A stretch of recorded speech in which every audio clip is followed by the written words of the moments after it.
Second శ్లోకం మాట. సకృద్ యద్దర్శితం రూపం ఏతత్ కామాయతే నగా మత్కామః శనకై సాధు సర్వాన్ ముంచతి రుచయాన్. So translation: O virtuous one, you have only once seen my person, and this is just to increase your desire for me, because the more you hanker for me, the more you will be freed from all material desires.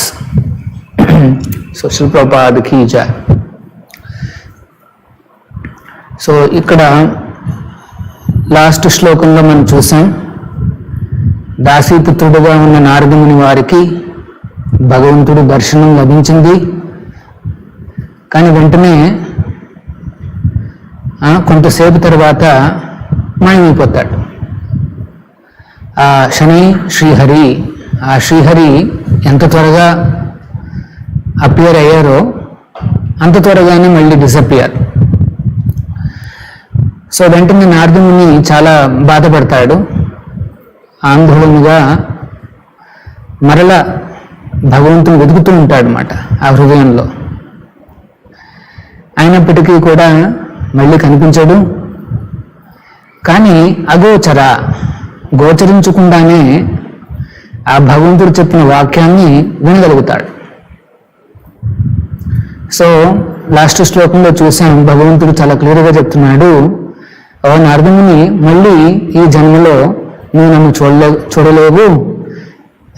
ఎందుకంటే ఎవరికైతే ఈ భక్తి మార్గంలో ఇంకా అపక్వంగా, అంటే maturity రాలేదో, మరియు కషాయానం హృదయంలో ఉండే ఆ డర్టీ థింగ్స్ అన్ని ఉన్నంత కాలం కూడా నన్ను పొందలేరు, నా దర్శనం పొందలేరు అని చెప్తాడనమాట. చెప్పి ఇక్కడ తను ఎందుకు త్వరగా మాయమైపోయాడు ఈ శ్లోకంలో చెప్తున్నారు ఆయన. సకృద్ యద్దర్శితం రూపం, ఒక్కసారి నా దర్శనం నీకు లభించింది. ఏతత్ కామాయే అనఘా అంటే ఎటువంటి పాపాలు లేనివాడా అని సంబోధిస్తూ, ఒక్కసారి నా దర్శనం నీ ఎందుకు కలిగించాను అంటే ఏతత్ కామాయతే, నీలో ఉండే కోరికను పెంచడానికి, నా మీద ఆ కోరికను, ఆ మమకారాన్ని పెంచడానికి. మత్కామః శనకై సాధు, ఎందుకంటే నా మీద ఆ రకంగా కోరిక పెంచుకుంటూ ఉంటే ఏమవుతుంది, సర్వాన్ ముంచతి హృషయాం, ఆ హృదయంలో ఉండే డర్టీ థింగ్స్, కాషాయాలన్నీ పడిపోతాయి. సో మెటీరియల్గా, భౌతికంగా ఏమైతే వాంఛలు ఉన్నాయో అవన్నీ కూడా సద్దు మునుగుతాయి. ఎప్పుడైతే భగవంతుడి పైన మనం ఆ కోరికను పెంచుకుంటే. యాక్చువల్గా జీవి అనేది కోరికలు లేకుండా ఉండలేదు. ఇప్పుడు నా ముందర ఇక్కడ ఈ టేబుల్కి తేడా ఏంటి? నేను జీవిని కాబట్టి నాకు కోరికలు ఉన్నాయి, కొన్ని ఆలోచనలు ఉన్నాయి, ఆ పని చేసే శక్తి ఉంది, అటు ఇటు కదిలే శక్తి ఉంది. కానీ ఈ టేబుల్కి ఎటువంటి కోరికలు కానీ, థింకింగ్ కానీ, ఫీలింగ్లు కానీ అటు ఏం లేదు. ఇప్పుడు దాన్ని మనం ఒక సుత్తి తీసుకుని ఆ టేబుల్ బాగా గట్టి కొట్టామనుకోండి, ఎటువంటి ఫీలింగ్లు ఏమి ఉండవు, అదేమి కేకలు వేయదు, అరవదు. కానీ అదే సుత్తితో ఎవరైనా ఒక జీవిని మనం కొట్టడానికి ప్రయత్నిస్తే వెంటనే చాలా కమోషన్ వచ్చేస్తుంది అన్నమాట, భయానకంగా అపోజ్ చేస్తుంది. సో ఇది తేడా అన్నమాట. సో మరి ఈ శరీరం చూస్తే ఇది కూడా పంచభూతాలతో చేసిందే, ఈ టేబుల్ చూస్తే అది కూడా పంచభూతాలతో చేసిందే. మరి శరీరంకి టేబుల్కి యాక్చువల్గా చెప్పాలంటే తేడా లేదు, రెండు పంచభూతాలతో చేసినవే. మరి నేను ఎందుకు వేరేగా ప్రవర్తిస్తున్నాను, టేబుల్ ఎందుకు వేరేగా ప్రవర్తిస్తోంది? ఆన్సర్ చాలా సింపుల్ మాట. ఏమని? యాక్చువల్గా ఈ శరీరం లోపల ఆత్మ ఉంది కాబట్టి, జీవి ఉన్నాడు కాబట్టి, జీవి అంటే ఆత్మ. సో యాక్చువల్గా మనం ఆత్మస్వరూపులం, కానీ ఈ శరీరంలో చిక్కుకుపోయాం అన్నమాట. సో అది తేడా. మనకి ఆ టేబుల్కి తేడా ఏంటంటే మనలో ఆత్మ ఉంది కాబట్టి. యాక్చువల్గా మనమే ఆత్మ. సో ఆత్మ అంటే అర్థం ఏంటంటే ఆలోచనలు ఉంటాయి, మనకు ఎప్పుడు ఆలోచనలు ఉంటాయి. ఆలోచనలు క్రమక్రమంగా ఫీలింగ్స్ కింద మారుతాయి. మనం దేని గురించి అని బాగా ఆలోచిస్తుంటే ఇది నాకు కావాలి నాకు కావాలి నాకు కావాలి అనేసి వెంటనే ఏమవుతుంది, స్ట్రాంగ్గా ఫీలింగ్లు వచ్చేస్తాయి. ఇంకా అది నాకు కావాల్సిందే, అది రాకపోతే నేను బతకలేను, నాకు లోన చాలా ఏంటంటే రెస్ట్లెస్గా ఉంది అనేసి మనకు ఆ ఫీలింగ్స్ కూడా వస్తాయి. ఒకసారి ఫీలింగ్స్ బాగా తీవ్రమైతే వెంటనే ఇంకా మనం యాక్షన్లో దిగిపోతాం. ఆ కావాల్సిన దాని వెనకాల పడిపోతాం. దాన్ని ఏదో రకంగా మనం వశంలోకి తీసుకోవడానికి ప్రయత్నిస్తాం అన్నమాట. సో ఈ రకంగా థింకింగ్, ఆ ఫీలింగు, ఆ విల్లింగ్లు ఇవన్నీ ఉన్నాయి. ఇవన్నీ కూడా ఈ టేబుల్లో ఆబ్సెంట్. అంతేకాదు ఈ ఆత్మకి కోరికలు, ఈ కోరిక అనేది చాలా ఇంపార్టెంట్ అన్నమాట. మనల్ని మరియు ఈ ప్రపంచాన్ని నడిపిస్తుంది ఏంటయ్యా అంటే ఈ కోరికలు మాత్రమే. మనం ఏం కోరుకుంటామో దాని ప్రకారం మనకి అట్లాంటి ఎక్స్పీరియన్సెస్ వస్తాయి. ప్రతి కోరిక తీరుతుంది, కానీ సమయం పెట్టే అవకాశం ఉంది.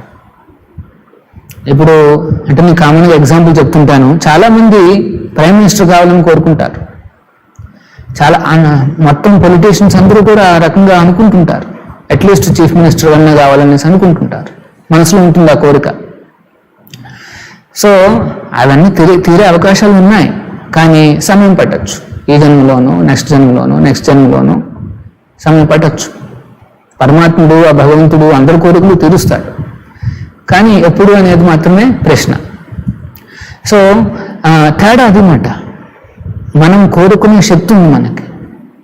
కొంతమంది ఏమంటారంటే ఈ కోరికల వల్లనే మొత్తం సమస్యలన్నీ కూడా, మన క్లేశాలన్నీ కూడా ఈ కోరికల వల్ల వస్తున్నాయి. అందుకనే కొంతమంది ఏం చెప్తారు అంటే కోరికలను జీరో చేసేయండి అని చెప్తారు. ఎటువంటి కోరికలు ఉండకూడదు, జీరో చేసేయండి అంటారు. కానీ కోరికలను ఎవరు జీరో చేయలేరు. Actually there is nothing called zero. అక్కడ సృష్టిలో ఎక్కడ కూడా మనం వ్యాక్యూమ్ చూడం, అన్ని చోట్ల ఫిల్అప్ అయిపోయి ఉన్నాయి. సో కోరికలు లేకుండా చేయాలి, మనస్సుని ఎటువంటి ఆలోచన లేకుండా చేయాలి,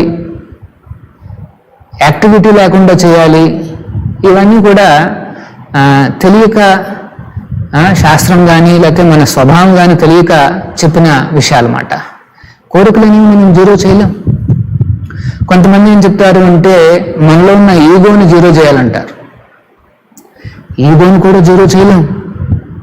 ఇండివిజువాలిటీ అంటే ఈగో. మనందరికీ ఒక్కొక్క ఇండివిజువాలిటీ ఉంది, అంటే అందరికి ఒక్కొక్కరికి ఒక్కొక్క రకమైన ఈగో ఉన్నాయన్నమాట. మనం ఈగోని జీరో చేయలేం. ఇండివిజువల్గా వచ్చే అంటే ఆ ఈగో నుండి వచ్చే కోరికను మనం జీరో చేయలేం. మరి ఏం చేయగలం? ఆలోచనను కూడా జీరో చేయలేం. మనం ఏం చేయగలమంటే ఈ కోరికలు, ఆలోచనలు, ఆ ఫీలింగ్లు అన్నీ కూడా ఈ శరీరానికి తృప్తిని కలిగించే విధంగా మాత్రమే మనం ఆలోచిస్తూ పోతున్నాం. కానీ ఆ మార్గంలో పోయే కొద్దీ మనకి భయానకమైన ఎక్స్పీరియన్సెస్ వస్తున్నాయి. సో మనం చేయాల్సింది ఏంటంటే మన ఆలోచనలను, మన ఫీలింగ్స్ను, మన కోరికలను ఈ దారిలో కాకుండా వేరే దారిలో మనం మరల్చారన్నమాట. మన కోరికలను, కామాలని, కోపాలను అన్నిటినీ కూడా మనం భగవంతుడి వైపు మరల్చాలి. అందుకని ఇక్కడ కృష్ణుడు ఏమంటున్నాడు అంటే ఏతత్ కామాయతే అనగా నా మీద నీకు ఆ హ్యాంకరింగ్ కావాలి అన్న, ఆ కోరికను కావాలి అన్న దాన్ని పెంచడానికి ఒక్కసారి మాత్రమే నీకు కనిపించాను అని. చూడండి, భగవంతుడు కూడా మనలో ఆయన పట్ల ఆసక్తిని పెంచడానికి, ఆయన పట్ల ఆయన సేవకి కోరికను పెంచడానికి మనకి అప్పుడప్పుడు ఈ ఆనందాన్ని చూపిస్తాడు. అందుకనే ఎవరైనా కాస్త జపం మొదలు పెట్టగానే, లేకపోతే ఇక్కడ కాస్త డ్యాన్స్ చేయగానే, లేకపోతే కాస్త ప్రసాదాలు తినగానే వాళ్ళకి తెలియని ఆనందం వస్తుంది. భగవంతుడు ఇస్తాడు, ఇచ్చి అందుకనే మనం అందరం ఈ కృష్ణ చైతన్యంలోనూ మరియు ఆ జపం చేయడంలోనూ నిమగ్నం అవుతున్నాం. ఎంతో కొంత మనల్ని మనం ముందుకు వెళ్ళడానికి మనకి ఆ శక్తి ఎట్లా వస్తుందయ్యా అంటే, ఎప్పుడొకప్పుడు మనం ఒక కొంత రుచి చూసాం. ఆ కృష్ణుడు, ఆ స్వామి పాదాల యొక్క ఏమంటారు ఆ శరణాగతి మనకి కాస్త రుచి, కొంత ఆనందం మనకు కల్పించింది. అందుకనే భక్తులు ఒక్కసారి ఆ టేస్ట్ చూసిన తర్వాత మళ్ళీ వెనకపోలేరు. భక్తుల్ని ఇది తేనెటీగలతో పోలుస్తారు. తేనెటీగలు ఏం చేస్తాయి? బంబుల్ బీస్. అవి ఏం చేస్తాయంటే ఎప్పుడు ఫ్లవర్స్ పుష్పాల దగ్గరికి వెళ్ళి కొంత హనీని తీసుకొచ్చి దాన్ని, లేదా ఆ పుష్పాలు చుట్టూ అలా తిరుగుతూనే ఉంటాయి. అలాగే భగవంతుడి పాదాలని పద్మాలతో పోల్చారు. పాద పద్మాలు అన్నమాట. హనీ బీస్ అంటే ఈ తేనెటీగలు ఏ రకంగా ఆ పద్మాల చుట్టూ తిరుగుతూ ఉంటాయో, భక్తుల ఆలోచనలన్నీ కూడా ఆ భగవంతుడి యొక్క ఆ చరణ పద్మాలు ఆ పైన తిరుగుతూనే ఉంటాయి. ఎప్పుడు తలుచుకుంటూనే ఉంటాడు ఆ భక్తుడు ఆ కృష్ణుడి నామాన్ని, ఆ కృష్ణుడి రూపాన్ని, ముఖ్యంగా ఆ కృష్ణుడి యొక్క పాద పద్మాలను తలుచుకుంటూనే ఉంటాడు. అలా తిరుగుతూనే ఉంటుందా మనస్సు అక్కడే. ఎందుకు?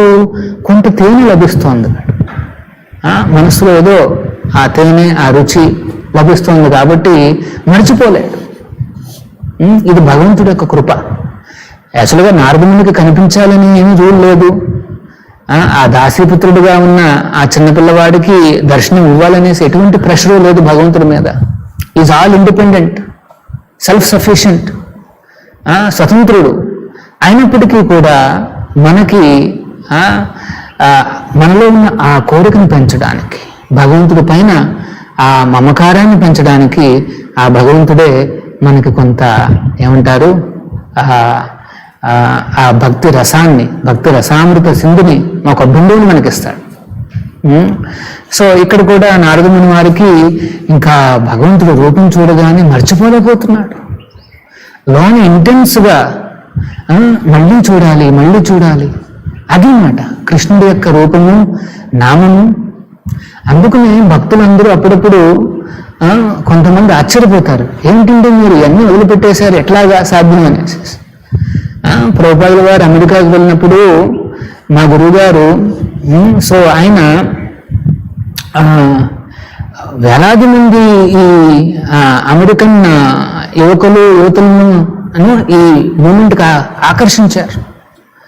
సో చాలా మంది వచ్చి అడిగేవారు అన్నమాట, ఏంటంటే మీ దగ్గర ఏం చేశారు మీరు, ఏంటి మెరకలని అడిగారు. ఏంటి మీరు చేసిన మాయం ఏమిటన్నాను. ఏం లేదు, నేను కృష్ణుని ఇచ్చానంత అన్నాడు. సో ప్రభుపాదుల వారు కృష్ణుణ్ణి మనకిచ్చారన్నమాట. ఒక్క ఆచార్యులే, ఆ భాగవతోత్తములే కృష్ణుని ఇచ్చే శక్తి కలిగి ఉంటారు. మిగతా వారు ఎవరు కృష్ణుని ఇవ్వలేరు. భగవద్గీత మాట్లాడతారు, భాగవతాన్ని కూడా మాట్లాడతారు, కానీ కృష్ణుని మాత్రం ఇవ్వలేరు. చాలామంది భక్తులు ఉన్నారు, అనర్గళంగా మాట్లాడతారు.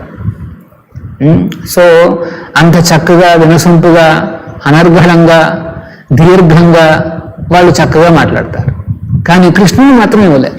చూడండి. సో ప్రభుపాదుల వారు ఆయన ఎంత కృష్ణుడి మీద ఎంత ప్రేమ అంటే, ఆయన ఎప్పుడైనా మీరు వినండి ఆ లెక్చర్ కానీ, కన్వర్సేషన్స్ కానీ, ఆయన లెటర్స్ కానీ, ఆ 2వ లైను 3వ లైను వచ్చేస్తారు కృష్ణుడి దగ్గరికి. ఎప్పుడు కృష్ణ కృష్ణ కృష్ణ. సో కృష్ణుడు లేని భగవద్గీత కానీ, ఆ కృష్ణుడు లేని ఏ సబ్జెక్ట్ అయినా సరే, శ్రమ ఏవహి కేవలం ధర్మస్వనిష్ఠుత పుంస విశ్వక్షేణ కథాసు నోత్పాదయత్ యతరుచిం క్షమ ఏవహి కేవలం. భాగవతంలో చెప్పబడింది క్షమ ఏవహి కేవలం. మనం ధర్మస్వానిష్ఠత నిష్ఠ, మన ధర్మాలను, మన కర్తవ్యాలను మనం చాలా నిష్ఠగా చేసిన తర్వాత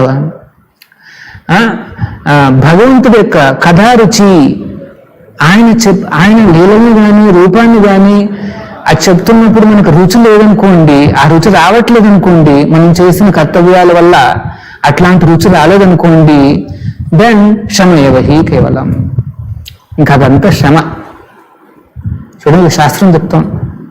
అంటే మనం మన ధర్మాలు కర్తవ్యాలు నిర్వర్తిస్తున్నప్పుడు కూడా కృష్ణుడి మీద మమకారాన్ని పెంచుకోవడానికి ప్రయత్నించాలి. ఆ కృష్ణ సేవ మీద కోరికను పెంచుకోవాలి. అది మాట.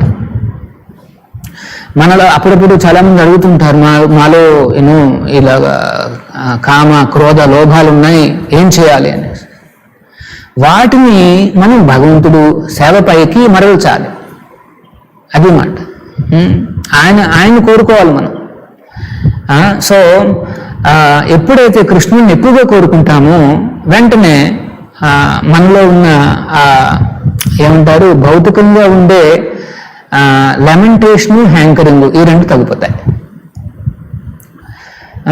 యాక్చువల్గా ప్రతి ఒక్కరూ కూడా ముఖ్యంగా ఈ కాలంలో 2 రకాల ఫోర్సెస్ ఉంటాయి మనలో. ఏంటవి? 2 నెగిటివే. ఏంటవి? ఒకటి ఏంటంటే లెమెంటేషన్, అయ్యో పోయింది, అయ్యో నా దగ్గర ఉన్నది మళ్ళీ పోయిందే, ఇదంతా లెమెంటేషన్ అన్నమాట. దాన్ని తెలుగులో ఏమంటారు? లెమెంటేషన్ అంటే ఇంకా బాధ, ఏదో పోయింది అనేసి బాధ. ఫస్ట్ ఆఫ్ ఆల్ ఏంటి, నాకు కావాలి అని అనుకుంటాం, వచ్చింది, మంచి మొబైల్ వచ్చింది, సింహం చేతి నుండి స్లిప్ అయిపోయి నీటిలో పడిపోయింది, అయ్యో అనేసి ఇంకా మనం నెత్తి మీద కూర్చుని పోయింది అనేసి మనం బాధపడతాం. ఫస్ట్ ఏమో హ్యాంకరింగ్, కావాలి, నా దగ్గర లేదు, నాకు కావాలి అనేసి. ఒకవేళ వస్తే పోయితే మళ్ళీ బాధ, పోయింది అనేసి. జీవితంలో ఈ 2 ఫోర్సెస్ చాలా ఎక్కువ. చాలామంది జనాలు అంతే, రాని దానికోసం కోరుకుంటూ వస్తే మళ్ళీ పోతే మళ్ళీ బాధపడ్డం అన్నమాట. సో ఈ రెండింటిని మనం మన యొక్క ఈ ఎమోషన్స్ను, అలోనున్న ఫోర్సెస్ అన్నిటినీ కూడా భగవంతుడి వైపు మరలిస్తే అత్యద్భుతంగా అది పనిచేస్తుంది అన్నమాట. ఉదాహరణకి ఈ రోజున హనుమంతుడి యొక్క జయంతి, దాస్యభావంతో ఆ రామచంద్రుడికి ఎంత చక్కటి సేవలు చేశాడు అంటే, హనుమంతుడు ఎప్పుడైనా సరే ఎవరైనా సరే దాస్యభావాన్ని మాట్లాడితే ఆటోమేటిక్గా వాళ్ళు హనుమంతుడిని, ఆంజనేయ స్వామిని తలుచుకోవాలి. సో ఆ చక్కటి భాగవతోత్తముడు, యాక్చువల్గా హనుమంతుడు మనిషి జాతి కాదు, అయినప్పటికీ కూడా భగవంతుడి భక్తికి ఎటువంటి లిమిటేషన్స్ ఉండవని నిరూపించాడు ఆయన. సో ఆయన వేరే శరీరంలో ఉన్నా సరే భగవంతుడి భక్తిని ఆపే శక్తి ఎవరికి, ఏ శరీరానికి లేదు. సో రామచంద్రుడిని అంత చక్కగా కొలిచాడు కాబట్టి ఇప్పుడు హనుమంతుడిని ప్రతి వీధిలోనూ కొలిచే దేవస్థానాలు ఉన్నాయి ఆయనకి. చూడండి, తన భక్తుని కొలిస్తే రామచంద్రుడు ఇంకా ఆనందపడతాడని తెలుసు అందరికీ. అందుకనే హనుమంతుడిని కొలుస్తుంటారన్నమాట. మరి హనుమంతుడు అంత గొప్ప భక్తుడు ఎందుకు అయ్యాడు? రామచంద్రుడు ఏం చెప్పాడు అంటే, సీతాన్వేషణ చేయి, ఎక్కడుందో కనుక్కో అని చెప్పగానే హనుమంతుడు వెళ్ళి, హనుమంతుడికి అర్థమవుతుందన్నమాట, కొన్ని సోర్సెస్ వల్ల అర్థమవుతుంది ఏమిటి, సీతాదేవి అటు లంక వైపుకు తీసుకెళ్ళబడింది అనేసి అర్థమవుతుంది. సో మరి లంకకు చేరాలంటే సముద్రాన్ని దాటాలి. హనుమంతుడు ఇంకేం ఆలోచించలా, రామచంద్రుడు నాకు చెప్పాడు సీతాదేవిని చూడమని, అంతే, జై శ్రీరామ్ అని చెప్పి దూకేశాడు. సముద్రాన్ని ఎట్లా దాటాలి, ఏమవుతుంది, మధ్యలో ఏమవుతుంది, ఎంత దూరం ఉంది, ఏమి ఇంకా లెక్కలేం లే. వెంటనే ఆయన దాటేశాడు అనమాట. Disconnected, okay.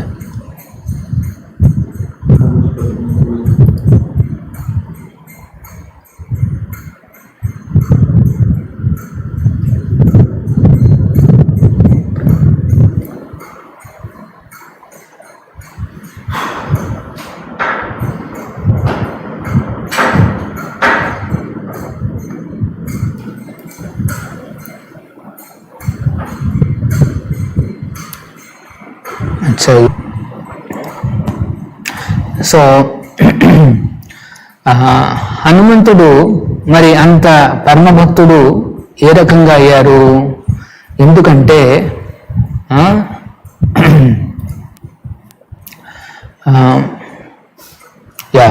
రామచంద్రుడు ఏం చెప్పారు? సీతాన్వేషణ చేయమని చెప్పారు. సో భగవంతుడి యొక్క ఆజ్ఞను పాటించడానికి హనుమంతుడు వెనక ముందు చూడలే. అంత పెద్ద సముద్రాన్ని ఏ రకంగా దాటాలి అని కూడా ఆలోచించాల. సీతమ్మ వారు అటువైపు తీసుకువెళ్ళబడిందని అర్థం కాగానే ఆ సముద్రపు ఒడ్డుకు వచ్చి వెంటనే జై శ్రీరామ్ అని చెప్పి దూకేశాడు అంతే. అదే సముద్రాన్ని దాటడానికి రామచంద్రుల వారు స్వయంగా వచ్చి బ్రిడ్జ్ కట్టి మరీ వెళ్లాల్సి వచ్చింది. కానీ భగవంతుడి మీద ఆయన ఆజ్ఞను నేను పాటించాలనేసి హనుమంతుడు ఆ కోరికని, భగవంతుడి కోరికను తీర్చుకోవడానికి, భగవంతుడి యొక్క కోరికను తీర్చడానికి ప్రయత్నించడంతో వెంటనే ఎంత శక్తి వచ్చిందో చూడండి. మరి అక్కడికి వెళ్ళిన తర్వాత మనకు తెలుసు హనుమంతుడు లంకా దహనాన్ని కూడా చేస్తాడు. మరి ఎందుకు చేస్తాడు? కోపం. ఈ రకంగా అమ్మవారిని వీడు ఈ రకంగా తీసుకువెళ్ళాడనేసి కోపంతో లంకా దహనం చేస్తాడు. సో ఇక్కడ చూడండి, హనుమంతుడు ఎందుకు అంత గొప్ప భక్తుడు అయ్యాడు అంటే తనలో ఉన్న కోపాన్ని భగవంతుడు కోరిక తీర్చడానికి ఉపయోగించుకున్నాడు కాబట్టి. సో ఈ కామాలను, క్రోధాలను, లోభాలను మనం భగవంతుడి పైన కేంద్రీకరిస్తే వెంటనే ఆటోమేటిక్గా మన జీవితం మారిపోతుందన్నమాట. లోభము అంటే ఏమిటి? ఇంకా సేవ చేయాలి, కృష్ణుడికి ఇంకా సేవ చేయాలి, ఇంకా సేవ చేయాలి అనేసి మాట. ఇంకా రౌండ్లు పెంచుకోవాలి, జపం ఎక్కువ చేయాలి, గురువు గారు చెప్పిన వాక్యాలను వినాలి, భాగవతం కానీ భగవద్గీత కానీ నేను ఇంకా పెంచుకోవాలి. యాక్చువల్గా జీవితాన్ని మనం ఎట్లా మరల్చుకోవాలి అంటే భౌతికంగానూ మనం చేయాల్సిన ధర్మాలు చేయాలి, మరియు కృష్ణుని మీద మనం ఆ సేవను పెంచుకోవడానికి, ఆ నామాన్ని, రూపాన్ని ఇంకా గ్రహించడానికి ఆ రకంగా భక్తుడు ఆతృత చూపించాలన్నమాట.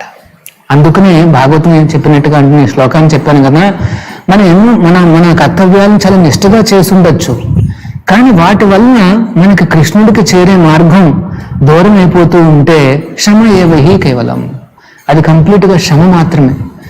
మనకి ఎటువంటి బెనిఫిట్ అంటూ ఉండదు. అల్టిమేట్గా అందరిలాగానే మనం కూడా ఏమంటారు ఫైనల్ ఎగ్జామ్ తీసుకోవాల్సి వస్తుంది అన్నమాట. That is called death. So అందుకనే శాస్త్రం ఎప్పుడూ కూడా ఏం చెప్తుందంటే ఆ కృష్ణుడు చేరే మార్గాన్ని మనకి సూచిస్తుంది అన్నమాట. సో ఇక్కడ చూడండి, నారదముని వారికి ఆ కృష్ణ భక్తిలో ఆ కోరికను పెంచడానికి భగవంతుడు ఒక్కసారి కనిపించి ఆ తర్వాత వెంటనే మాయమైపోవడంతో నారద బికేమ్ మ్యాడ్. ఇంక నేను మళ్ళీ చేరాల్సిందే అన్న కోరికతో ఇంకా గట్టిగా తన భక్తిని పెంచుకోవడానికి ప్రయత్నిస్తాడనమాట. సో మనం కూడా భగవంతుడు ఎంతో కొంత మనకి ఆ రుచి ఇచ్చాడు, ఆ ఎక్స్పీరియన్స్ ఇచ్చాడు, దాన్ని మనం ఉపయోగించుకుని పెంచుకోవడానికి ప్రయత్నించాలి. మరి భగవంతుడిని మమకారం ఎట్లా పెంచాలి అంటే ఆయనకి ఎంత వీలైతే అంత సేవ చేయాలి. మనం భగవంతుడు సేవ పెంచుకుంటూ పోవాలి. మనం చాంటింగ్ చేయడమే కాదు, మనం భగవద్గీత చదవడమే కాదు, ఒక 10 మందికి కూడా మనం ఇది పంచాలి. భగవద్గీతలో చివరిలో కృష్ణుడు చెప్తాడు, ఎవరైతే ఈ భగవద్గీతను ప్రచారం చేస్తాడో అంతకంటే ప్రియమైన భక్తుడు నాకు లేడు అని చెప్తాడు ఆయన. చూడండి, మనం భగవంతుడి యొక్క దృష్టిని మనం ఆకర్షించాలి అంటే ఆ భగవంతుడి యొక్క ఆ బోధనలు, ఆ భగవద్గీతను మనం ప్రచారం చేయాలి. చూడండి, ప్రభుపాదుల వారు మరి ఆ భగవద్గీతను కోట్లాది మందికి ఇచ్చారు. ఆ భగవద్గీత యథాతథం అనేది 50 కోట్ల కాపీలు ఇప్పటికీ అన్ని చోట్ల డిస్ట్రిబ్యూట్ అయ్యాయి. అవి ప్లస్ దాంతో సంబంధిత పుస్తకాలన్నీ చేర్చి 50 కోట్లు. అంతమందిని కృష్ణుడి వైపు తీసుకొచ్చాడు ప్రభుపాదుల వారు. చూడండి, ప్రభుపాదుల వారు ఎంత సంతృప్తిని కలిగించాడు తన గురువుకి మరియు కృష్ణుడికి. ఇది జీవిత ఆశయం కావాలి. మన జీవితంలో కోరిక అదే, నేను ఆ కృష్ణుని సంతృప్తిపరిచే విధంగా ఏదో ఒకటి చేయాలి. మా గురువు గారు చెప్పిన వాక్యాన్ని పరిపాలించాలి. ప్రభుపాదుల వారు చెప్పిన వాక్యాన్ని మనం గట్టిగా సీరియస్గా తీసుకుని దాన్ని మనం ఎగ్జిక్యూట్ చేస్తే ఆటోమేటిక్గా భగవంతుల్లో కూడా సంతృప్తి వస్తుందన్నమాట. యాక్చువల్గా ప్రభుపాదుల వారికి చెప్పిన వాక్యం ఏమిటంటే, వాళ్ళ గురువులు చెప్పింది ఏంటంటే, భక్తి సిద్ధాంతులు మొత్తం ప్రపంచం అంతా కూడా భగవంతుడి యొక్క నామం వినిపించాలి. హరే కృష్ణ అనేది ప్రతి విలేజ్లోను, టౌన్లోను, సిటీలోను వినిపించాలి. సో ప్రభుపాదుల వారు ఏం ఆలోచించారంటే 67 అంటే 65, 66 ఆ సమయంలోనే ఆయన రూమ్లో ఒక గ్లోబ్ ఉండేది. భూగోళం అది ఉంటుంది కదా, గ్లోబ్ కింద టేబుల్ పైన ఉంటుందన్నమాట, అలా చుట్టూ తిరుగుతూ ఉంటుంది అది. ప్రభుపాదుల వారి యొక్క డిసైపుల్స్ ఉన్నారు. ఇనీషియల్గా కొంతమంది ఉన్నారు, గోవిందాసి అని, నయనాభరామ అనేసేసి. వాళ్ళు చెప్తున్నారు అన్నమాట ఏ రకంగా ప్రభుపాదుల వారు ఆ గ్లోబ్ మీదే బాగా కాన్సన్ట్రేట్ చేసేవారంట. ఎప్పుడు ఆలోచించేవారంట, ఈ దేశం ఏమిటి, ఆ దేశం ఏమిటి, అక్కడికి ఎలా వెళ్ళొచ్చు, ఇక్కడికి ఎలా వెళ్ళొచ్చు. ముఖ్యంగా రష్యా గురించి బాగా ఆలోచించేవారంట. అప్పట్లో రష్యా ఒక కమ్యూనిస్ట్ కంట్రీ. కమ్యూనిస్ట్ అంటే ఏథియస్ అన్నమాట, వాళ్ళు దేవుని నమ్మరు. కమ్యూనిస్టులు వెళ్ళి అక్కడ క్రిస్టియన్స్ ఉన్నారు కొంతమంది, వాళ్ళ దగ్గరికి వెళ్ళి ఓకే మీరు మీ భగవంతుని ప్రార్థించండి, మీరు మీ దేవుని ప్రార్థించండి అని అడిగేవారు. సో అక్కడ క్రిస్టియన్స్ ఏమనేవారంటే, O Lord please give us our daily bread, మాకు బ్రెడ్ ఇవ్వండి అన్నట్టు అడిగేవారు. అప్పుడు ఈ కమ్యూనిస్టులు అడిగేవారు, బ్రెడ్ ఏమైనా వచ్చిందా? వాళ్ళు రాలేదు సార్. సరే ఇప్పుడు మీరు మమ్మల్ని అడగండి, కమ్యూనిస్టులని. అప్పుడు వాళ్ళు, O sir please give us bread. వెంటనే వీళ్ళు ఎన్నో లారీల్లోనూ ట్రక్కుల్లోనూ బ్రెడ్లు తీసుకొచ్చి వాళ్ళందరికీ డిస్ట్రిబ్యూట్ చేశారు. చేస్తే అప్పుడు కమ్యూనిస్టులు అన్నారు, చూసారా ఎక్కడున్నాడు దేవుడు, ఏం లేడు, చూడండి మేము ఇచ్చాం బ్రెడ్, మీరు ఆ దేవుని అడిగారు ఎక్కడుంది బ్రెడ్, లేదు. కానీ కొన్ని తెలివితేటలుగా మనం ప్రశ్నలు వేస్తే అప్పుడు అర్థమైపోతుంది, వీళ్ళు కమ్యూనిస్టులు ఒక బ్రెడ్ ఇచ్చారు, మరి ఆ బ్రెడ్ ఎట్లా వచ్చింది, అది గోధుమతో చేసిన బ్రెడ్, సో గోధుమతో వచ్చింది. మరి గోధుమలు ఎక్కడ వచ్చాయి, ఫీల్డ్లో పండింది. మరి ఆ పంటని ఎవరిచ్చారు, గోధుమ. మనకు గోధుమలు అనేసి డిజైన్ అది ఇచ్చింది ఎవరు, అది భగవంతుడు అన్నమాట. మన ఫ్యాక్టరీలో మనం రైస్ని కానీ, గోధుమలు కానీ, జీలకర్ర కానీ, బెల్లం కానీ ఏమి ప్రొడ్యూస్ చేయలేం. బెల్లం చేయొచ్చులే ఫ్యాక్టరీలో, కానీ బెల్లానికి కావాల్సిన చెరుగ్గడని మనం ఫ్యాక్టరీలో ఏం చేయగలమా? ఒక్క రైస్ గింజ ప్రొడ్యూస్ చేయగలమా? మరి అది ఇచ్చింది ఎవరు? భగవంతుడు ఆధీనంలో ఆ ప్రకృతి మనకి ఇచ్చింది. సో ఇదన్నమాట. సో వీళ్ళు ఏంటంటే ఆ రకంగా బ్రెయిన్ వాష్ చేసేవారు. సో ప్రభుపాదుల వారు ఎప్పుడు కొద్దిగా ఒక రష్యా మీద కూడా ఆలోచించేవారు, ఏ రకంగా రష్యాలో కృష్ణ చైతన్యాన్ని ప్రవేశపెట్టాలి అని ఆలోచించారు. అంతేకాదు మొత్తం గ్లోబులో అన్ని చోట్ల అప్పటికి ఆయన నుండి ఒక 50 డిసైపుల్స్ అంతే, చాలా యంగ్ డిసైపుల్స్. వాళ్ళందరూ కూడా 20 ఏళ్ళలో ఉంటారంతే, 20 ఏళ్ల వయసులో ఉంటుందంతే. వాళ్ళని పిలిచి బ్రహ్మానందాన్ని ఇక్కడికి వెళ్ళాలి, ఈ దేశానికి వెళ్ళు, ఇంకా గర్భముని ఇక్కడికి వెళ్ళు, నయనాభిరాముని ఇక్కడికి వెళ్ళు, గోవిందాసుని ఇక్కడికి వెళ్ళాలి అనేసి నేను చెప్పేవారంట. ఎప్పుడు ఆలోచిస్తూనే ఉన్నారు. అంటే తన గురువు గారు చెప్పిన వాక్యాన్ని పరిపాలించడానికి ప్రతి క్షణం కూడా ఆయన ప్లానింగ్ చేస్తూనే ఉన్నాడు. ఎందుకంటే మనం ఎప్పుడు కూడా ఖాళీగా ఉండలేం కదా, మనం ప్రతి క్షణం ఏదో ప్లానింగ్ చేస్తున్నాం, నాకు అది కావాలి, ఇది కావాలి, ఇది కావాలి, అది కావాలి అనేసి. ఎప్పుడు ఆలోచనలు నడుస్తూనే ఉన్నాయి. ఆయన ఆలోచన ఎప్పుడు కూడా ఎలాగా గురువు గారిని ఏ రకంగా నేను సంతృప్తిపరచాలి అనేసి. చూడండి రష్యా మీద, మరి రష్యా గురించి ఎందుకు ఆలోచిస్తున్నారు? ఎందుకంటే మొత్తం ప్రపంచం అంతా భగవంతుడు నామం వినిపించాలి అంటే మరి రష్యాలో కూడా వినిపించాలి కదా. మరి రష్యాలో అది చేయకపోతే అప్పుడు గురువు గారు ఆయన ఆయన ఇచ్చిన వాక్యాన్ని నేను పరిపాలించాలి కదా అన్న ఆతృత, అన్న తీవ్రమైన కోరికతో ప్రభుపాదుల వారు చక్కటి ఈ కృష్ణ చైతన్యాన్ని మొత్తం మానవాళికి ప్రసాదించారు. చూడండి, ఆయన ఎంతో ఆలోచించి శ్రమించి తన రక్తాన్ని జీవితాన్ని ధారపోస్తేనే ఇప్పుడు మనం ఈ రోజున ప్రశాంతంగా కూర్చుని ఆ భగవద్గీత భాగవతాల మీద మనం మాట్లాడుకోగలుగుతున్నాం. ఆ 70-year-old ఎల్డర్లీ సెయింట్లీ పర్సన్, అప్పటికే కొంత పండు ముసలి సన్యాసి అయినప్పటికీ కూడా పట్టేసుకున్నారు. తన గురువుగారి యొక్క పాదపద్మాలను పట్టుకున్నాడు, తన గురువుగారి వాక్యాన్ని పట్టుకున్నాడు. నేను ఏదో చేయాలి చేయాలి చేయాలనే ఆతృతతో వెళ్ళాడనమాట. ఆ ఆతృతే మనకు కావాల్సిందే. ఏదో ఒకటి ప్రభుపాదుల వారికి ఏదో ఒకటి చేయాలి నేను అని మనం అందరం కూడా డిసైడ్ చేయాలి. మన కర్తవ్యాల ద్వారానే చేసుకోవచ్చు, ఒక 10 మందికి చెప్పచ్చు, ఏదో ఒకటి చేయొచ్చు మనం. సరే, coming back to this. So ప్రభుపాదుల వారు అంత చాలా తీవ్రంగా కోరుకునేవారు అనమాట. దానికి ఆయన ఏం చేశారు అంటే 71లో అనుకుంటా ప్రభుపాదుల వారు తన శిష్యులకు చెప్పారు. ఏమని? రష్యాలో కొన్ని యూనివర్సిటీలు ఉంటాయి. ఆ యూనివర్సిటీలో వాళ్ళకు ఒక టాపిక్ ఉంది, సబ్జెక్టు. ఏమని? ఇండోలజీ అని. ఆ ఇండోలజీ చెప్పేవాళ్ళు కొంతమంది ప్రొఫెసర్స్ ఉన్నారు, వాళ్ళు రష్యన్ ప్రొఫెసర్స్ అన్నమాట. ఆ ప్రొఫెసర్స్ వాళ్ళతో కాంటాక్ట్ పెట్టుకోండి, మీరు ఎవరినైనా ఇన్స్పైర్ చేయండి రష్యాకి రమ్మని అని చెప్తారన్నమాట. సో ఇప్పుడు డిసైపుల్స్ ఏం చేశారు అంటే, ఒక ప్రొఫెసర్ ఉన్నారు కొటాస్కీ అనేసి, ఆయనతో కాంటాక్ట్లోకి వచ్చి, సార్ మీరు ఇండోలజీ అంటే ఇండియన్ ఫిలాసఫీ మీరు టీచ్ చేస్తున్నారు కదా, చెప్తున్నారు కదా మీ కాలేజీల్లోనూ యూనివర్సిటీలోనూ, ఆ ఇండియన్ ఫిలాసఫీని బాగా ప్రపంచం అంతా వ్యాప్తి చేస్తున్నారు మన ఆచార్యులు ప్రభుపాదుల వారు. ఆయన ఒకసారి రష్యాకి మీరు ఇన్వైట్ చేస్తే మీరు సంభాషణ చేయొచ్చు, మీరు కూడా అర్థం చేసుకోవచ్చు అని చెప్తే ఆ కొటాస్కీకి ఇంట్రెస్ట్ వచ్చి ప్రభుపాదుల వారికి అఫీషియల్గా ఒక ఇన్విటేషన్ పంపిస్తారు. సో వెంటనే ప్రభుపాదుల వారు చాలా ఆనందపడతారు. కానీ ఆ వీసా రావడానికి కొంత టైం పట్టిందన్నమాట.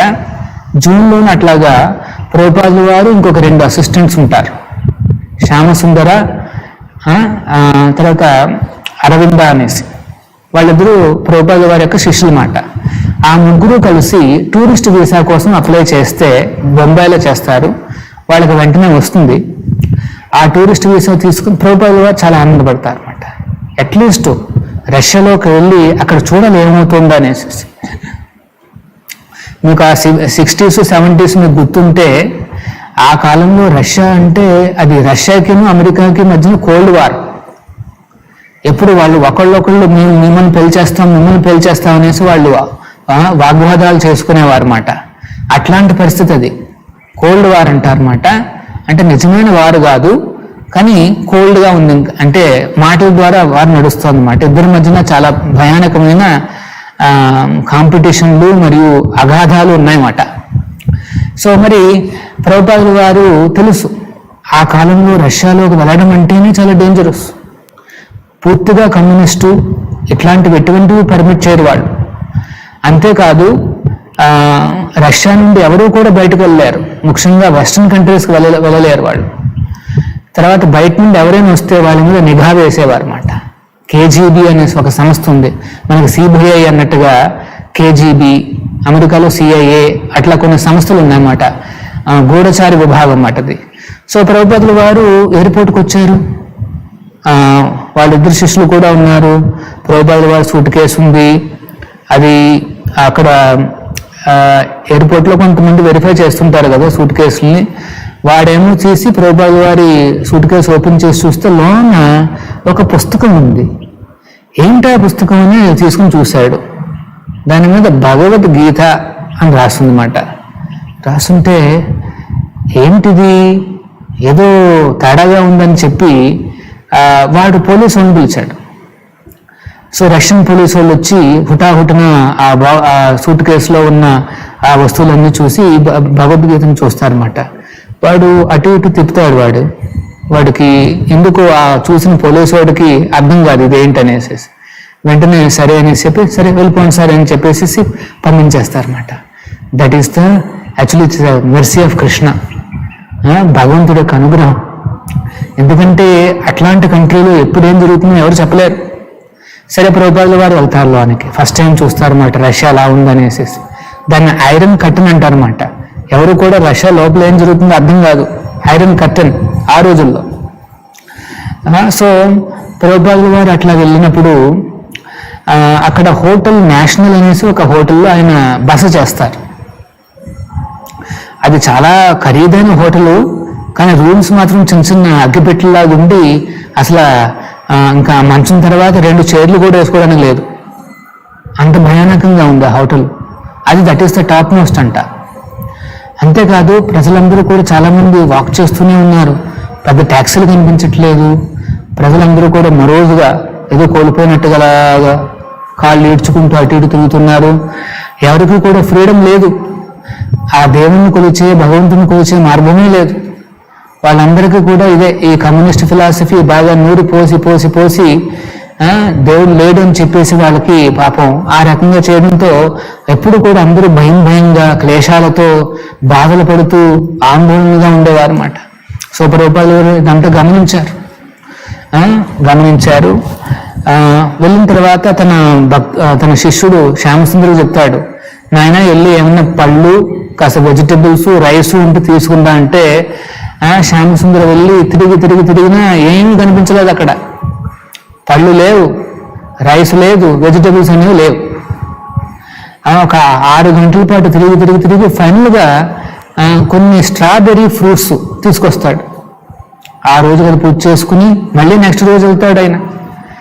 వెళ్ళి ఏమైనా దొరుకుతుందా అని చూస్తే ఫైనల్గా ఎక్కడో రైస్ దొరుకుతుంది. ఆ రైస్ కూడా నార్త్ కొరియా నుండి వచ్చిన ఒక ఏదో రైస్ క్వాలిటీ చాలా దారుణంగా ఉంది. ఇంకా వెజిటబుల్స్ అయితే ఇంకా చాలా పెద్ద ఏమంటారు గోల్డ్ కంటే ఎక్కువ మాట. అంటే ఆ బేసిక్ థింగ్స్ కూడా లేవు. అందరూ జస్ట్ ఫ్లష్ మీద బతుకుతున్నారు తప్పితే ఇట్లాంటివి లేవు. సో ప్రభుపాదుల వారు ఏదో రకంగా కాస్త ఆయన రొటీన్ ఆయన చేసుకుంటారు ఎక్కడున్నా సరే. Is not affected by any ఇవన్నీ వీటి మీద ప్రభుపాదుల వారి మీద ఏం ఎఫెక్ట్ లేదు. అవి భౌతికంగా సుఖంగా ఉందా, భౌతికంగా బాధాకరంగా ఉందా, నాకు కావాల్సినవి ఉన్నాయా లేవా, అవన్నీ ప్రభుపాదుల వారిని ఏమీ ఎఫెక్ట్ చేయలే. సో ఆయన కొటాస్కీతో మాట్లాడుకున్న తర్వాత 3వ రోజున ప్రభుపాదుల వారు తన యొక్క రొటీన్ చేసుకుంటున్నారు. పుస్తకాలకు డిక్టేషన్ ఇస్తున్నారు, భక్తులకు లెటర్స్ రాస్తున్నారు, తన జపాలు అన్నీ పూర్తి చేసుకున్న తర్వాత శ్యామసుందరు బయటకు వెళ్తాడనమాట. ఏదో మళ్ళీ కొనుక్కోవడానికి వెళ్తాడు ఆయన. వెళ్ళినప్పుడు అక్కడ ఒక సర్కిల్ ఉంటుంది, క్రిమినల్ సర్కిల్ అనేసి. అక్కడ లెనిన్ స్టాచ్యూ అదంతా కూడా ఉంటుందన్నమాట. ఆ సర్కిల్ దగ్గరికి వెళ్ళినప్పుడు అక్కడ ఒక 2 యంగ్స్టర్స్ నడుస్తూ వెళ్తూ ఈ శ్యామసుందర్ని చూస్తారన్నమాట. శ్యామసుందర్ అంటే అమెరికన్ బాయ్, యంగ్ బాయ్, 20లో ఉంటాడు, 23, 24 అట్లా ఉంటాడు. షేవెన్ హెడ్ మాట, వెనకాల మనలాగే ఇట్లాగా నాలాగే ఒక చిన్న పిల్లగా పెట్టుకుని ఉన్నాడు. చాలా ఎత్తుగా చూడ్డానికి డిఫరెంట్గా కనిపిస్తున్నాడు అనమాట. సో వీళ్ళిద్దరూ ఇద్దరు యంగ్స్టర్స్ ఉన్నారు కదా, ఈ రష్యాకి చెందిన వాళ్ళు ఎవరా అని చూసి శ్యామసుందర్ కూడా గమనించి నాయన మీరు ఇట్లా రండి అని చెప్పి, అందులో ఒక అబ్బాయి ఇండియన్ మాట, ఇంకొక అబ్బాయి రష్యన్. సో పిలిచిన తర్వాత ఆ ఇండియా అబ్బాయి పేరు నారాయణ, ఆ రష్యన్ అబ్బాయి పేరు ఇవాన్ అనేసి మాట. పిలిచి హరే కృష్ణ బ్రదర్ అని ఇద్దరిని పిలిచి ఈ రకంగా ఇండియన్ ఫిలాసఫీ చెప్పే ఆచార్యులు ఉన్నారు, మా గురువు గారు భక్తి వేదాంత స్వామి ప్రభుపాదుల వారు, వై డోంట్ యు కమ్, ఒకసారి రండి నాతో పాటుగా మిమ్మల్ని కల్పిస్తానంటే వాళ్ళు ఇంట్రెస్ట్గా చూపించి వెళ్తారు. వెళ్ళి ప్రభుపాదులు వెళ్ళినప్పుడు ఆ రూమ్లోకి ఎంటర్ కాగానే ప్రభుపాదుల వారు అక్కడ కూర్చుని తన యొక్క ఏమంటారు ఆలోచిస్తున్నారన్నమాట. ఆ సమయంలో వాళ్ళిద్దరూ వచ్చి ఆ ప్రభుపాదుల వారి పాదాల దగ్గర కూర్చున్నప్పుడు ప్రభుపాదుల వారు సూటిగా చూస్తూ నారాయణతో ఫస్ట్ మాట్లాడతారు. ఎవరినైనా మీ నాన్నగారు ఎవరు, ఏం చేస్తున్నారని మాట్లాడి, అప్పుడు నారాయణ అంటాడు, మా నాన్నగారికి చాలా ఇన్ఫ్లుయెన్స్ ఉంది, కావాలంటే వెజిటబుల్స్ అన్నీ మేము తీసుకొస్తానులే అనేసి చెప్తాడనమాట. ఈ లోపల ఇవాన్ అనేసి ఉంటాడు కదా, ఆ రష్యన్ అబ్బాయి కాస్త ఇంట్రెస్ట్ చూపిస్తాడు. ఏంటి ఫిలాసఫీ అని చెప్పగానే ప్రభుపాదుల వారు చూస్తారన్నమాట. చాలా ఇది కాస్త అడ్వాన్స్డ్ సోల్ అని అర్థమైపోతుంది ఆయనకి. వెంటనే ప్రభుపాదుల వారు కృష్ణ చైతన్యాన్ని అంతా నిలుపుతాడు. జస్ట్ ఆయనకి ఒక 6 or 7 hours టైం అంతే ప్రభుపాదుల వారికి ఇంకా ఉంది. ఆ 7-8 అవర్స్లో ఆ ఇవానికి మొత్తం కృష్ణ చైతన్యం గురించి, ఏ రకంగా భగవంతుడి యొక్క పూజా పునస్కారాలు చేయాలి, నైవేద్యాలు ఏ రకంగా చేయాలి, కీర్తనలు ఏ రకంగా చేయాలని చెప్పి తనే స్వయంగా కీర్తన చేసి వాళ్ళని కూడా కీర్తన చేయిస్తాడు. తర్వాత భగవద్గీత గురించి చెప్తారు. ఆ భగవద్గీత ఏ కాపీ అయితే ఉందో ఆ కాపీని ఆ భక్తుడికి ప్రసాదిస్తాడు. ఇచ్చి అంతేకాదు వెంటనే దీక్ష కూడా ఇచ్చేస్తాడు ఆ రష్యన్ అబ్బాయికి. అనంత శక్తి దాస్ అనేసి ఒక పేరు కూడా ఇస్తాడు. అనంత శక్తి దాస్, అనంత శాంతి దాస్ అనేసి ఇచ్చి అప్పుడు తన ఆ డిసైపుల్కి చెప్తాడు, ఏమని, నాయన ఈ రష్యాలో నువ్వు ప్రచారం చేయి అని ఆయనకి తన కోరికను చెప్తారన్నమాట. అప్పుడు ఆ అనంత శాంతిదాస్ తనకి చాలా తీవ్రమైన ఏమిటంటారు ఆ ఎనర్జీ వస్తుందన్నమాట. నేను ప్రభుపాదుల వారు చెప్పింది చేయాల్సిందే అని చెప్పి ఆయన చేసిన కృషి వల్ల ఇప్పుడు ఆయన ఆ సమయంలోనే 10,000 డిసైపుల్స్, 10,000 పీపుల్ ఈ హరినామాన్ని తీసుకుంటారు అక్కడ. వాళ్ళందరూ కూడా గవర్నమెంట్ కళ్ళకు కనిపించకూడదని చెప్పి అడవుల్లోకి పోయి కీర్తనలు చేసేవారు. అనంత శాంతిదాస్ తన దగ్గర ఉన్న భగవద్గీతను చేత్తో రాసి కాపీలు చేసి పంచేవాడు. అలా ఒక భక్తుడు ఇద్దరు భక్తులు మళ్ళీ వాళ్ళు రాసి ఇంకొకళ్ళకి అట్లా 10,000 ఎన్నో రకాల 10,000 మందికి పైగా ఆయనే స్వయంగా భక్తులు చేయాలి. అఫ్కోర్స్ ఈ అనంత శాంతిదాస్ని పాపం వాళ్ళు చాలా తీవ్రంగా బాధ పెట్టారు, అరెస్ట్ చేసి ఎన్నో రకాల నానాహింసలు పెట్టారు. మొత్తం ప్రపంచంలో ఉన్న భక్తులందరూ కూడా తమ గవర్నమెంట్ల ద్వారా ఆ ప్రెషరైజ్ చేయడంతో ఆ గోర్బచేవ్ అనే సమయంలో ఆయన వదిలేశాడు అన్నమాట ఆయన్ని. కానీ అప్పటికే మొత్తం శరీరం అంతా కూడా వాళ్ళు పాడు చేసేశారు. అంత దారుణమైన పరిస్థితి పాపం. కానీ ఆ ప్రభుపాదుల వారి యొక్క శక్తి, ఆ భక్తుడి యొక్క కోరిక ఇప్పుడు లక్షలాది మంది ఇప్పుడు రష్యాలో కృష్ణ భక్తులు అయ్యారు. ఎవరైనా మీరు వెళ్ళి చూస్తే రష్యాలో that is the fastest growing religion అన్నమాట రష్యాలో. అలాగే మనం కూడా జీవితంలో నేను ఏదో ఒకటి చేయాలి ప్రభుపాదుల వారికి. ఆయన చెప్పారు, ఈ భగవద్గీతను ప్రచారం చేయండి, ప్రభుపాదుల వారి పుస్తకాలను ఒక 10 మందికి ఇవ్వండి, హరినామాన్ని చేయండి, హరినామాన్ని అన్ని చోటికి ప్రచారం చేయండి అనేసి మనం మన జీవితంలో ఏదో ఒకటి తీసుకోవాలి. ప్రభుపాదుల వారికి ఏదో ఒకటి నేను చేయాలి అన్న తపన మనం పెంచుకుంటే అదే తపన కృష్ణుడి మీద కూడా పెరుగుతుంది. ఇదే సీక్రెట్ అన్నమాట. గురువాక్యం పాలించడానికి మీరు తపన పడండి, వెంటనే కృష్ణుడి మీద మమకారం పెరుగుతుంది. ఇది సీక్రెట్. గురువాక్యాన్ని పట్టుకోండి, కృష్ణుడి మీద మమకారం పెరుగుతుంది అన్నమాట. ఓకే, సో ఈ సీక్రెట్ని మీరు అర్థం చేసుకుని ప్రభుపాదుల వారికి ఏదో ఒకటి నేను చేయాలి అన్న తపన పడుతూ, మీరు డ్యూటీలు ఉన్నాయి, ఎన్నో కష్టాలు ఉన్నాయి, అన్ని కష్టాల్లో కూడా ఆ కృష్ణుడికి సంతృప్తిపరచడానికి, మన గురువుని ఆచార్యుల్ని సంతృప్తిపరచడానికి మనం ఏదో ఒకటి చేస్తే then we will be recognised. అప్పుడు మనకి భగవంతుడి మీద మమకారం వస్తుందన్నమాట. చూడండి, ఆ రష్యన్ డివోటీ ఎంత కష్టపడ్డాడు ఆ కమ్యూనిస్ట్ కంట్రీలో ప్రచారం చేయడానికి. తన ప్రాణాన్నే పణంగా పెట్టాడు పాపం.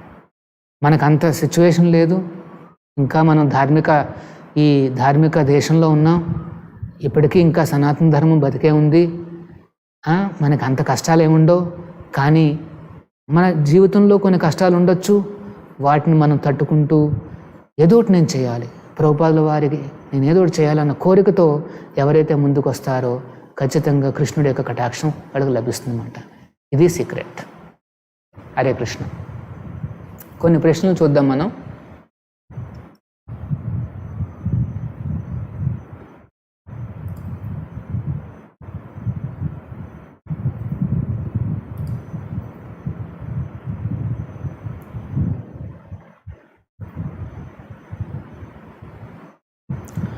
In ISKCON temple, why can't we have darshan of lotus feet of Srimati Radharani every day? Only on Radhashtami. Please explain, Coach.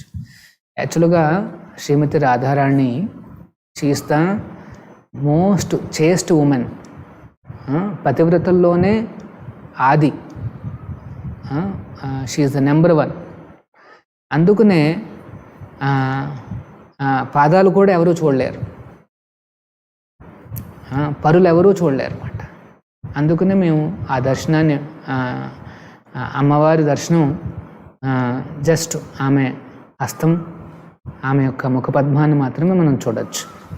అందుకనే ఈ దర్శనాన్ని మేము కల్పించమాట. ప్రభుజీ, మనసుకు బుద్ధికి మాత్రమే కోరికలు ఉంటాయి. Soul is having only one desire, to be with the supreme lord or serve the supreme lord, isn't it? యాక్చువల్గా ఒరిజినల్గా ఆత్మకు ఒకే ఒక కోరిక, ఆ కృష్ణుడి యొక్క సేవలో నిమగ్నం అవడం. కానీ మనం ఈ శరీరంలో చిక్కుకున్నాం కాబట్టి మనస్సులోనూ ఆ ఇంటెలిజెన్స్లోనూ వచ్చే కోరికలు మనల్ని ఇన్ఫ్లుయెన్స్ చేస్తాయి, అంటే ఆత్మని ఇన్ఫ్లుయెన్స్ చేస్తాయి. వెంటనే ఆత్మ కూడా ఆ కోరికలు నా కోరికలుగా తీసుకుని కావాలి అనుకుంటుందన్నమాట. సో అందుకని మనం చూస్తాం, మనసులో ఏమన్నా థాట్ వచ్చి అది కాస్త తీవ్రమైతే వెంటనే మనం కావాలనుకుంటాం. ఆ కావాలనుకున్నది ఎవరంటే ఆత్మ. సో అంటే ఏంటంటే అర్థం, ఈ భౌతిక శరీరం యొక్క ఇన్ఫ్లుయెన్స్ అనేది ఆత్మ మీద ఉంది. ఎందుకుంది? ఆత్మ ఈ రకంగా అనుకోవడం వల్ల, ఏమని, నేనే శరీరాన్ని అనుకోవడం వల్ల ఇంకా శరీరానికి శరీర వాంఛలన్నీ కూడా నా కోరికలు అనుకుని ఆత్మ కోరుకుంటుందన్నమాట. అది సమస్య. భౌతిక వాంఛలు నా కోరికలుగా తీసుకుంటుంది, అది ఆత్మ యొక్క సమస్య. లేకపోతే ఆత్మ కోరిక ఎప్పుడూ కూడా కృష్ణుడి వైపు చేరాలనే. కానీ మన మైండ్, ఇంటెలిజెన్స్ మనల్ని డైవర్ట్ చేసేస్తున్నాయి, ఆత్మని డైవర్ట్ చేసేస్తున్నాయి అన్నమాట. వేరే కోరికల వైపుకు, వేరే వాంఛల వైపుకు డైవర్ట్ చేసేస్తున్నాయి.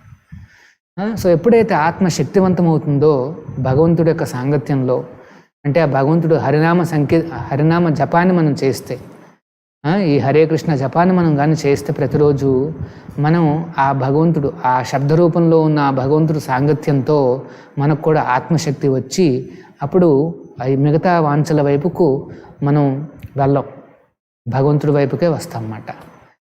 ఇది ఈ హరినామ సంకీర్తనలో ఉండే శక్తి మాట.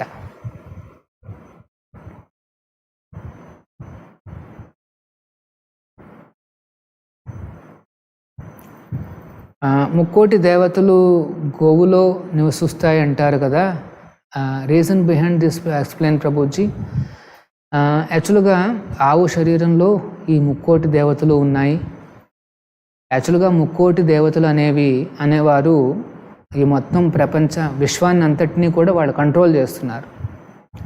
మన శరీరంలో కూడా ఒక్కొక్క భాగాన్ని ఒక్కొక్క దేవత కంట్రోల్ చేస్తుంటుంది.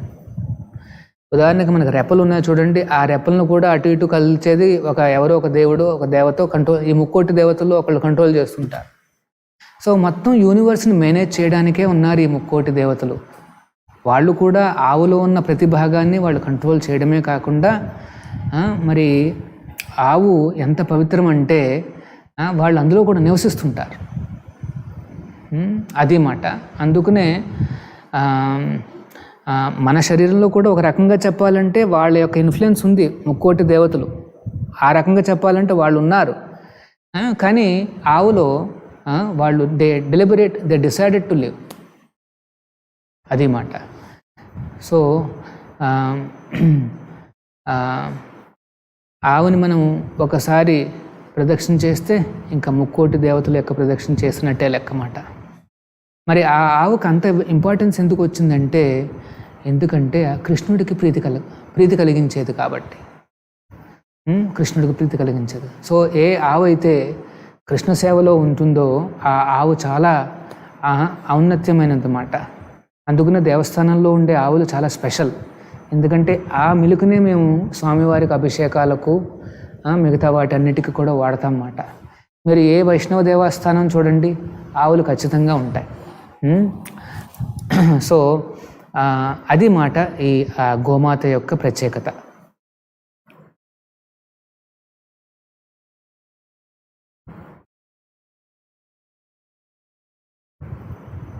రామాయణం ఎలా చదవాలి?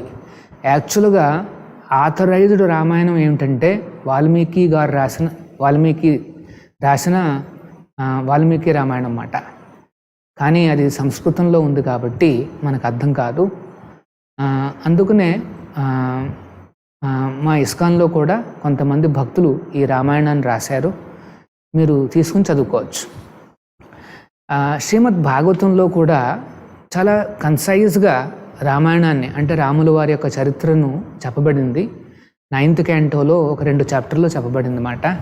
సో మీరు శ్రీమద్ భాగవతాన్ని చదివితే మహాభారతాన్ని, రామాయణాన్ని మరియు అన్ని వేదాలను చదివిన ఫలితం మీకు వస్తుందన్నమాట.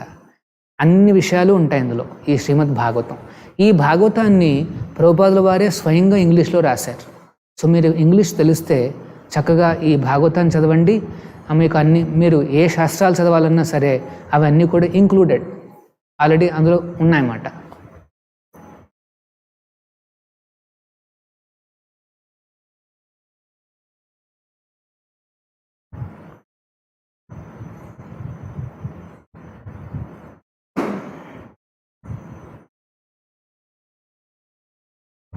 ఓకే, సో ఈ రోజుతో క్వశ్చన్స్ పూర్తయినాయి.